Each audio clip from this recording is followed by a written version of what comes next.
Salut tout le monde! On se retrouve aujourd'hui dans une vidéo dédiée à mon poulain London. Depuis 2 ou 3 semaines, j'ai commencé à lui faire une séance de travail à pied par semaine. J'aimerais beaucoup garder ce rythme jusqu'à ses premiers concours de modèles et allures qui se dérouleront normalement dans quelques mois vers avril ou mai. Effectivement, il va devoir apprendre à tourner en liberté dans un rond d'Avrincourt aux 3 allures et par la suite sauter sur une ligne d'obstacles. Pour la partie obstacle, j'attendrai, je pense, le mois de janvier ou février avant de lui faire découvrir ça. Donc, comme vous venez de le voir, avant de faire sa séance de travail à pied, je suis allée le chercher au pré. Alors il faut savoir que London n'est jamais inquiet de partir tout seul loin de ses copains. Il adore le contact avec les humains, donc si je suis avec lui, il est rassuré de se retrouver tout seul loin des autres. Même lorsque ses copains l'appellent en hennissant, il ne leur répond pas. Une fois dans l'écurie, je l'emmène à la tâche. London est vraiment adorable, il tient parfaitement à la tâche tout seul sans s'impatienter. Comme je lui fais une séance de travail à pied par semaine, j'en profite également pour lui faire un pansage. Je commence tout de suite par lui appliquer du démêlant dans la queue, la crinière et le toupet. Comme ça, le démêlant a le temps de poser dans ses crins pendant que je m'occupe de la suite du pansage. Alors en ce moment, il perd pas mal ses poils d'été pour progressivement faire son poil d'hiver. Je le brosse donc avec une étrille américaine et un gros bouchon. Je prends bien le temps de le brosser partout, ça me permet aussi de vérifier que tout va bien et qu'il n'y a pas de petites blessures.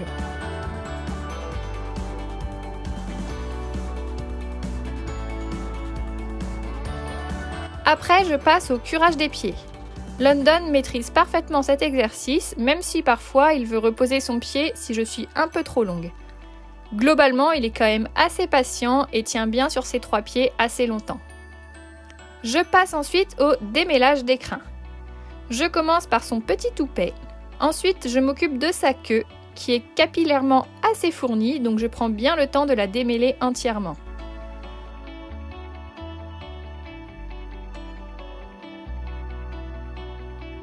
Et pour finir, je m'occupe de sa crinière. Alors concernant sa crinière, je suis vraiment contente car elle commence à prendre du volume. Je ne sais pas si vous vous souvenez, mais en décembre dernier, lorsqu'il est arrivé à mes écuries, je l'avais tondu à blanc car sa crinière était dans un état catastrophique. J'avais longuement hésité avant de le faire, mais finalement je ne regrette pas du tout, même s'il est resté, on va pas se le cacher, très moche pendant quelques mois. Maintenant sa crinière a repoussé de plus belle et elle est beaucoup plus fournie qu'avant. Après le pansage, je le laisse volontairement encore à la tâche pour balayer sa place. Je ne m'occupe pas du tout de lui pour qu'il apprenne à rester seul sans s'impatienter. Maintenant que j'ai fini le pansage, je l'emmène dans notre rond de longe.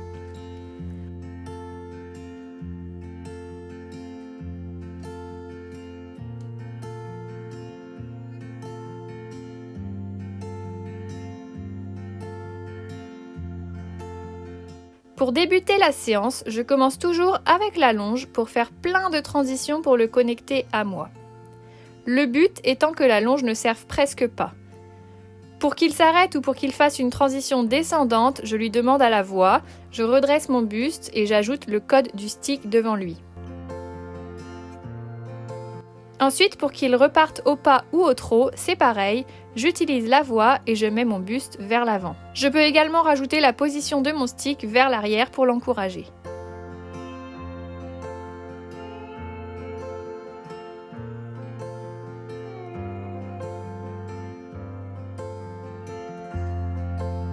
J'intègre à la séance ensuite quelques reculés. Pour l'instant, le reculé à distance n'est pas encore bien acquis, donc je m'aide en lui poussant soit le bout du nez, soit le poitrail. Pour lui demander à distance, je dois pour le moment faire de grands gestes. Par la suite, je pense que je pourrais en faire de plus petits.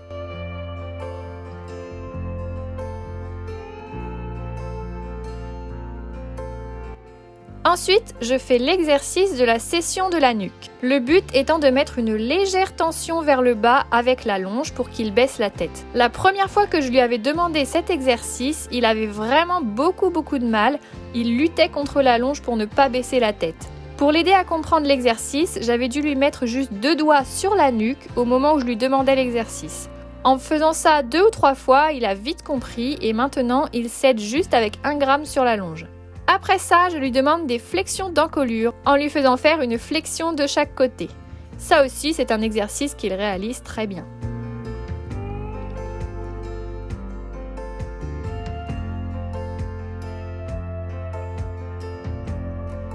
Je continue ensuite ma séance avec la mobilisation des épaules et des hanches. Pour les hanches, je peux lui demander sans le toucher, juste avec mon regard et mon stick.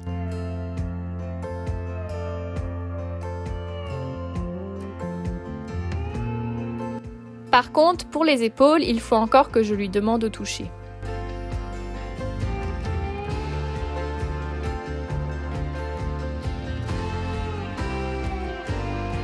J'enchaîne ensuite la séance avec une partie en liberté.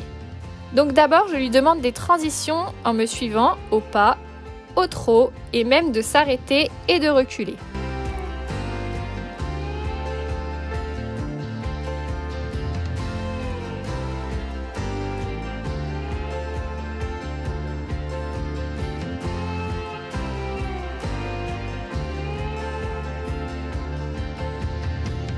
Une fois qu'il est bien à l'écoute sur cet exercice, je troque mon stick contre une chambrière dans le but de lui apprendre à tourner dans un premier temps au pas et au trot dans le sens que je lui impose sans faire demi-tour.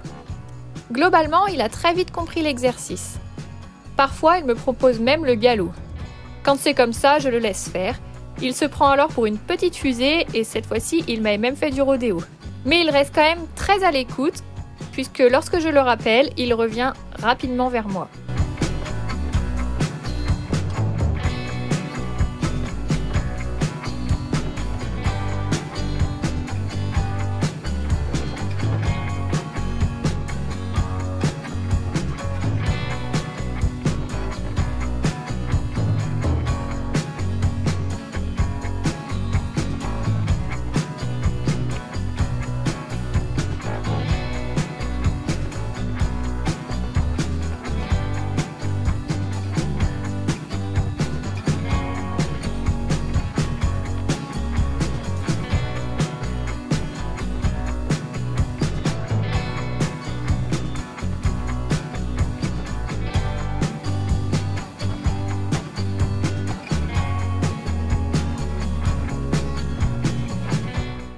Pour finir cette séance, j'ai fait un peu de désensibilisation à la longe. Le but étant qu'il ne bouge pas et qu'il n'ait pas peur de la longe. Alors ne vous inquiétez pas, je fais des grands mouvements de longe, mais j'accompagne bien ma longe, donc quand elle lui arrive sur le corps ou les membres, ça ne lui claque absolument pas dessus.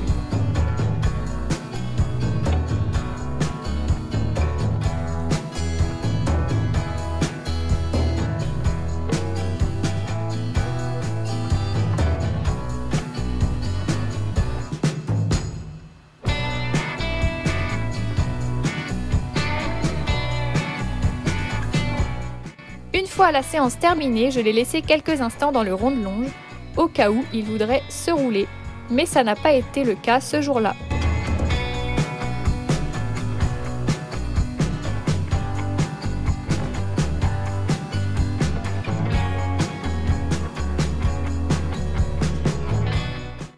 Je l'ai donc rentré dans l'écurie pour lui donner une petite récompense, et après ça, je l'ai emmené dans son pré avec ses copains.